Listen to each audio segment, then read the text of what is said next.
All right, let's get into it.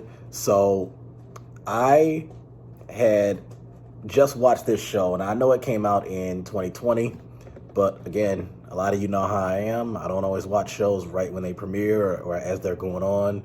So, yada yada, blah blah blah. Now, this is a TV show, not to be confused with the 2013 movie. A Teacher is an American drama television miniseries created by Hannah Fidel, based on her 2013 film of the same name. And because of that, I actually might consider adding that to my list, and I might watch that. It's on Tubi for free. But this show right here is on Hulu. The series stars Kate Mara and Nick Robinson. It is produced by FX and premiered on sister streaming service Hulu on November 10th of 2020. Critical reception to the miniseries was generally positive. The characterization of the two leads, performances, pacing, and expansion over the original were largely seen as improvements upon the film, while the ending was generally criticized for its rushed nature, lack of closure, and simple handling of complex issues.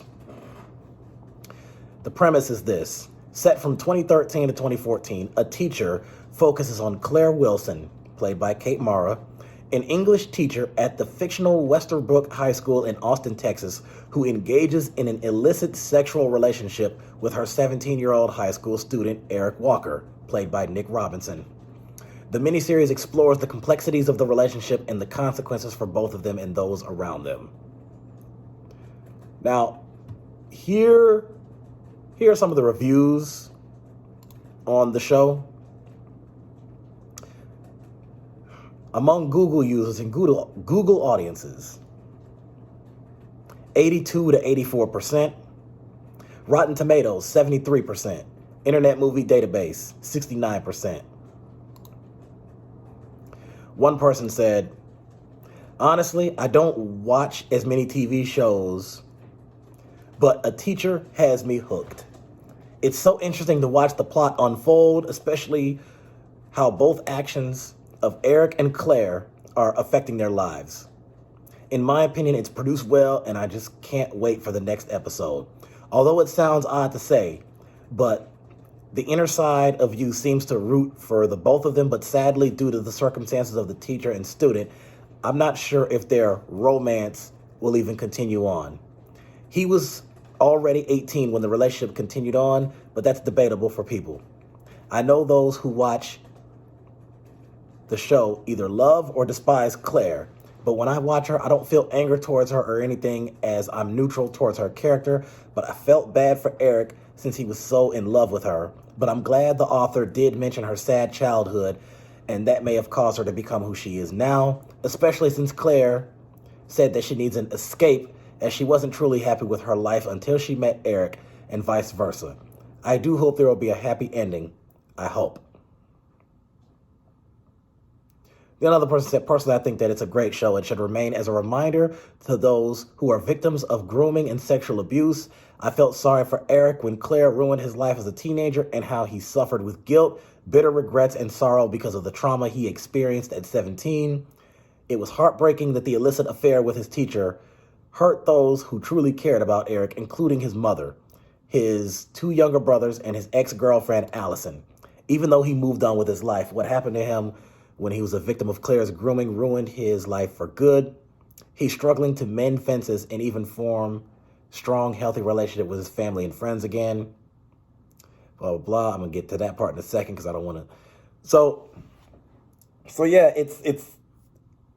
the show really wasn't that long, only 10 episodes. Each episode was only a half hour. I thought it was going to be longer than that. But so now I'm going to kind of give you just a little bit of the ending. It is an older show. It's only a couple years old, so a lot of you probably have seen it. So warning, this is a little bit of a spoiler alert. A little bit, not a lot. But let's just say that at the end of the last episode, they met at a coffee shop, and they kind of talked about how the whole thing was messed up. And he was making the argument to say that she was kind of making it about herself. I felt that part of her was kind of doing that a little bit, but the other part of her kind of wasn't. At least she wasn't really trying to. So she said something along the lines of, you know, I'm going to have to live with this for the rest of my life. And he's upset, and then he walks away and then turns around and says, we're both are going to have to live with this for the rest of our lives.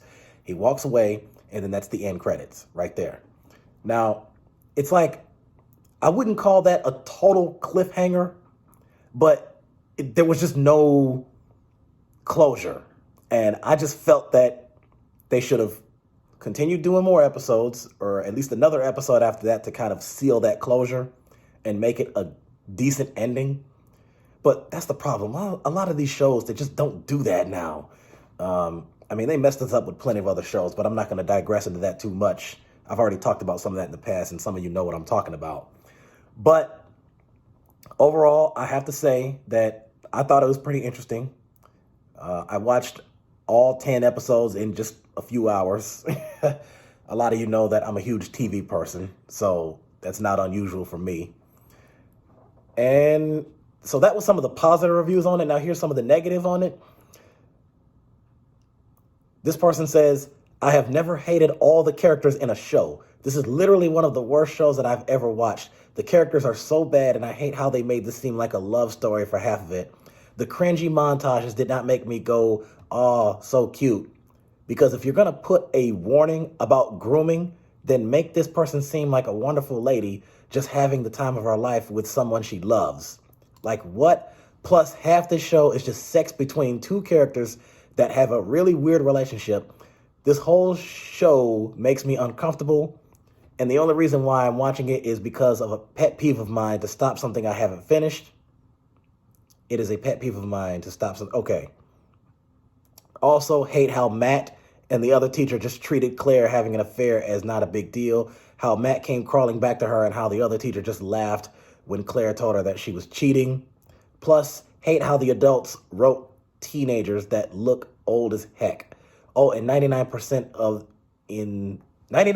the music in this show sucks, man. Some of this is kind of worded wrong, but I'm just kind of piecing together like I get the gist. Well, here's the thing. So in the one scene where Claire had told her colleague, the other teacher, I can't remember her name, and she kept pressing her to ask, like, tell me who is this guy that you're seeing? And she just paused for like 10, 15 seconds, and then she finally just let it out, and she told who she was messing with. And the other lady just kind of chuckled about it, laughed about it, and then she realized that she was being serious, and then she walked off and she reported it. She reported it, and it just got out there. And at that moment, I thought, oh, this is bad. This is going to be bad for both of them. I mean, she ended up losing her job as a teacher. She could hardly find a job anywhere else. She was constantly being, she was basically like a social pariah. She was basically being outcasted and just brushed aside and rejected by a vast majority of the public. She spent 6 months in jail for the statutory rape. The show was, it was definitely, it's the definition of a drama. I can tell you that right now. It was very emotional drama. So, I mean, that's that. One person here said, confusing and disappointing. The writer wanted to depict an abusive sexual misconduct case, but what the writer delivered was a romantic consensual affair, although the writer's in denial that the story about abusive sexual misconduct are in denial that okay. What it was supposed to say was, although the writers are in denial that the story was about abusive sexual misconduct. What the audience perceive is just failed Emmanuel Macron storyline premise, but with sad, devastating endings. If the writers want to give visibility about abusive sexual misconduct of teacher-student, it's better that the writers just tell a factual, true story rather than make a fictional story and characters. I wish I could despise Claire, but I pity her instead. So she's a thorny teacher to criticize, blah, blah, blah. Well, you know what? I understand that once you watch the show, you're going to understand why a lot of, like, there's some people that have mixed feelings about it. And as far as how I feel about Claire, I'll just say this. I think that there's a part of her that was confused. And maybe she felt that she wasn't happy, but it's like, that right there just wasn't the way. And I think one of the main things, as you can tell from those reviews and as it described there, one of the main things that this show points out is this is there are consequences, heavy consequences to I usually don't talk about this on my show much, but I mean, this is a TV show that I'm talking about. It highlights the consequences of a student-teacher relationship. Okay. Now, granted, as the show went on, he had a birthday and he turned 18. So, yeah, anybody can make the argument to say, okay, well, he's legal now. But when it started off, he was 17 at the time. So, and he was 17 when they messed around. So, I mean, the whole thing is crazy. And I just think that she really should have controlled herself for the better, for the sake of her job, for the sake of her image, and for the sake of her marriage. And as far as Eric, well, I mean, anybody can sit there and say, look, I get it. There's plenty of people in this world that we feel that we like or have feelings for, but you just can't be with them for certain reasons, either because they're with somebody or it's because they're in a certain profession where you can't get together because it just breaks certain rules. So, I mean, it's hard to say that I completely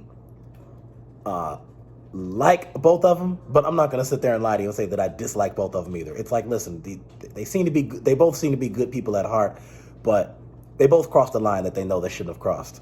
And this show highlights the consequences of something like that. So now after that ending, I thought to myself, like, okay, why would they end it just on that? Why would they not continue that? What was FX thinking? Like, come on now, there has to be some closure at least. Even if the ending is not completely happy, but at least a little bit of closure makes sense. And as I said, too many shows do that. They leave it on moments that are cliffhangers and non-closures. This makes people not want to watch TV. This is like, I'm just going to stop watching shows if this is what they're all going to do. So, but I was just checking the show out. I don't know how much longer it's going to be on Hulu, but it is there. It's, like I said, it's only 10 episodes. Each episode is only a half hour long. And that's pretty much all I have to say about it. But great job to the actors and actresses who did this show. Kate Mara, Nick Robinson, everybody else. So I think the show itself was pretty all right. So check it out.